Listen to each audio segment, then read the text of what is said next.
For 5 years, I had the opportunity to live in the jungles of Central America. I actually lived on the border between Belize and Guatemala, and for a while there, I was selling my herbal remedies and beauty products at their marketplace. Every Saturday morning, I would get together with another woman who was also making herbal remedies and doing natural healing modalities in the jungle. And that's what we would do. And from time to time, we would see this little old man walking around with contribo vines. He would have them coiled up in his hand like a lasso, like a cowboy would have a lasso. Well, one day, I'm at home making myself a pot of iced tea, and I hear this voice from the road call out, "Good morning!" And that's totally typical for the area because there's always peddlers trying to sell you oranges or mangoes or papayas or something. And so I went outside a little bit like, how am I going to shoo this poor old man away? That's how I felt. And I noticed that it was him. And so I said, "Good morning, what can I do for you?" And he asked, "Are you the shaman healer lady?"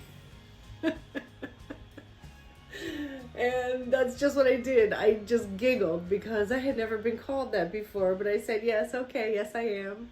And he just asked, "Can I talk to you for a little while?" So I invited him in and I offered him some of my iced tea. And I said, "Tell me a little bit about yourself." And he said, "Well, I didn't come here for you to heal me. I came here because I wanted to ask you if you're interested in learning about the Central American herbs, the plant medicine of the area." And I figured he must have thought I was going to say yes because I had this book sitting on my coffee table. So I figured, yeah, he not too psychic. It was sitting right there in front of him. So I said, "Yes, of course. I'm very much interested in learning about the plant medicine here, but who are you? I don't know anything about you." And so he picked up the book and he flipped to the first few pages and he pointed to his name and he said, "That's me." He's right there in the acknowledgments.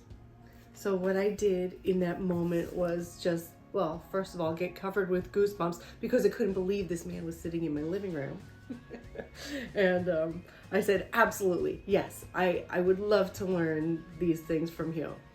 And with that, he clapped his hands and he stomped his feet and he rocked back and forth in his chair. He was so happy because none of his family, none of his people were interested in carrying on this amazing, rich history of herbal medicine. So he was thrilled to have somebody to pass on all of his wisdom and knowledge to. And for the next 4 years, he taught me everything that he knew. He took me with him into the jungle and we would find cow foot. We would find gumbo limbo. We would bring home ishkanan and so many other amazing healing rainforest remedies. This is the reason, these plants are the reason that we are trying so hard to save the rainforest. This medicine is priceless. And a lot of these things exist in my product line now because even though I'm back in the United States, I'm back in California, I keep in touch with my people there in the jungle and I have them grow these amazing plants for me. So anytime that you get a jar of my all-purpose blossom salve, all of those beautiful, amazing rainforest plants are in there to help heal your skin. Forget about triple antibiotic ointments. Forget about anything petroleum-based. You know that. That's why you're in this course. Well, when my kids were little and they were skinning their knees and elbows and getting mosquito bites and what have you, I didn't want to put any of that chemical garbage on them. I wanted something natural, and it didn't exist. So I rolled up my sleeves and I came up with all-purpose blossom salve. And it was amazing then.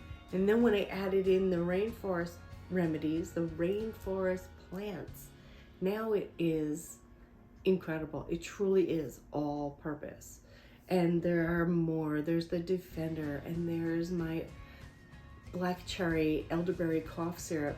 That contains gumbo limbo, and it also contains guaco. Guaco is a plant that they don't talk about very much because it's that powerful. It has the ability to dilate the bronchia in such a way that it can restore breathing even in someone who's asthmatic. Get yourself some of these books that I recommend at the end of the course. You can find them actually on my website. Go to blossomspring.com/books. They're all right there.